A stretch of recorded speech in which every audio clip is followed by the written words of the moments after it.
நோய். இது ஒரு திகில் கதை. முதுகுப்புறம் கத்தி குத்தி இருந்த காயம் தெரிந்தது. ரத்தம் பின்புறம் முழுக்க வலிந்து காய்ந்து கிடந்தது. கண்கள் அகல எதையோ வெறித்து இருந்தது. சில மணி நேரங்கள் முன்பு அந்த வெறித்த கண்கள் கொலைகாரனை படம் பிடித்திருக்கும். ஆனால் ஞாபகம் வைத்திருக்காது. மூளை இறந்து 4 மணி நேரங்கள் ஆகிவிட்டதல்லவா என்றார் ஏட்டு கோபால். அனைத்து பொறுப்புகளையும் கோபாலின் தலையில் ஏற்றிவிட்டு அந்த வீட்டை விட்டு வெளியேறிய பொழுது ஜனங்கள் கூட்டமாய் தெரிந்தார்கள். எப்படியாவது பிணத்தை பார்த்துவிடும் ஆவல் ஒவ்வொருவர் கண்களிலும் தெரிந்தது. கூட்டத்தை விலக்கிக் கொண்டு ஆம்புலன்ஸ் வந்து நின்றது. வெள்ளை குதிரைகள் குதித்து வீட்டினுள் சென்று பத்திரமாய் பிணத்தை ஏற்றி வண்டியில் அடைத்து மீண்டும் கூட்டத்தை விலக்கி வேகமாய் சென்றது. கூட்டமும் அரைகுறை நிம்மதியில் அடுத்த வேலையை பார்க்கச் செல்ல நானும் புறப்பட்டு விட்டேன். காலிங் பெல் அழுத்தியதும் கதவு திறந்தது. ஷோபா நின்றிருந்தாள். வழக்கம்போல் கட்டி அணைத்தவள் சட்டென விட்டுவிட்டு நாசியை பிடித்தபடி பின்னே நகர்ந்தாள். என்ன நாத்தம் உன் மேலே என்றாள். அவளிடம் எதுவும் கூறாமல் குளிக்கச் சென்றேன்.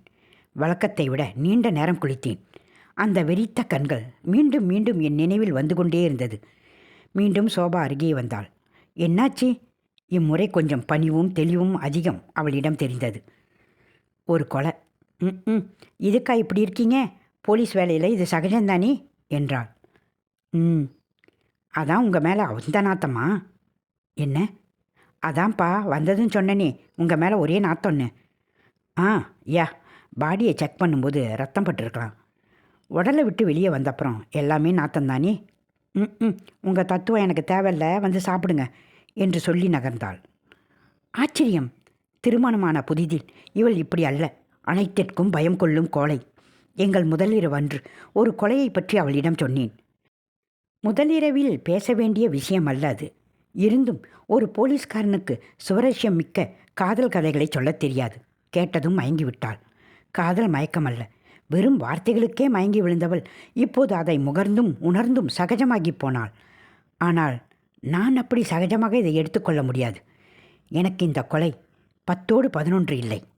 பெரும்பாலும் சாப்பாட்டு நேரத்தில் பேசுவது எனக்கு பிடிக்காது. இன்று பேச வேண்டிய சூழல். சோபா, சொல்லுங்க.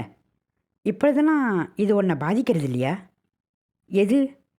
என் வேலை, நான் சொல்கிற விஷயங்கள். இல்லை, பழகி போச்சு. உனக்கு ஒன்று நினைவு இருக்கா? என்னது? நம்ம முதலிரவு சம்பவம். அவள் சிரித்தாள். அன்னைக்கு நீ மயங்கின பின்னாடி உன் அப்பாவுக்கு ஃபோன் பண்ணேன். அப்போத்தான் உனக்கு இந்த மாதிரி பிரச்சனை இருக்குன்னு திடீர்னு எமோஷனல் ஆகிறதும் உன் உயிருக்கே ஆபத்துன்னும் எனக்கு தெரிஞ்சுது. அதை மறுபடியும் பிரச்சனைன்னு சொல்லாதீங்க. அது என்னோட இயல்பு. இப்போ மாறி போயிடுச்சு. நோ சோபா, அதீத எமோஷன் ஒரு நோய். அதான் மாறிடுச்சுன்னு இயல்புக்கு மாற்றம் கிடையாது. சரி, எப்படியோ வச்சுக்குங்க. இப்போ நான் அப்படி கிடையாது. இல்லை, இன்னும் நீ அப்படிதான்னு தோணுது. நோ. ஆமாம். இல்லை, அவள் கோபமாய் கத்தினாள். அதன் பிறகு இருவரும் பேசவில்லை. என்னிடமிருந்து விலகி வேறு அறைக்கு சென்று விட்டாள். நான் அறையை திறந்த பொழுது இருளில் அவள் உருவம் தெரிந்தது. உங்களுக்கு இப்போ என்ன வேணும்? உன்கிட்ட பேசணும். வேண்டாம் ப்ளீஸ் சோபா. சரி சொல்லுங்க. அறையில் இருந்த சுவிட்சை தட்டினேன். விளக்கு செவ்வனே தன் வேலையை செய்தது. வெளிச்சத்தில் அவளின் முகம் தெளிவாய் தெரிந்தது. கண்கள் சற்று ஈரம் பொருந்தி கருப்பு நிற மை ஒழுங்கற்று தெரிந்தது. என்னை மன்னிச்சிரு சோபா, நான் உன்கிட்ட அப்படி பேசியிருக்கக்கூடாது. It's okay. அதை பற்றி மீண்டும் ஏன் பேசணும்? அதை பற்றி பேச வேணாமே. நீ ஏன் இப்படி கேட்ட? மீண்டும் அவள் ஆரம்பித்தாள். ஒன்றுமில்லை என்றேன். சின்ன சின்ன விஷயங்கள் கூட என்னால் தாங்க முடியாமல் இருந்தது உண்மைதான். பட் இப்போ இல்லை. அதுவும் நம்ம கல்யாணத்துக்கு பிறகு நான் ரொம்ப மாறி போயிட்டேன். அப்போது எல்லாத்தையும் ஏற்றுக்கிற பக்கம் அடைஞ்சிட்ட இல்லையா நீ? ஆமாம். சரி, நான் கேட்ட கேள்விக்கு நீங்கள் பதிலே சொல்லலையே. என்ன கேள்வி? இப்போ ஏன் திடீர்னு என்னை பற்றி இவ்வளோ விஷயம் யோசிக்கிறீங்கன்னு கேட்டேன். இன்றைக்கி காலையில் ஒரு கொலை. ஐயோ, இன்னும் எத்தனை தடவை சொல்லுவீங்க? வேறு ஏதாவது சொல்லணும்னா சொல்லுங்கள். இறந்தது உங்கள் அப்பா. சோபா என் கண்களையே பார்த்து கொண்டு மெதுவாக தரையில் சரிந்தாள்.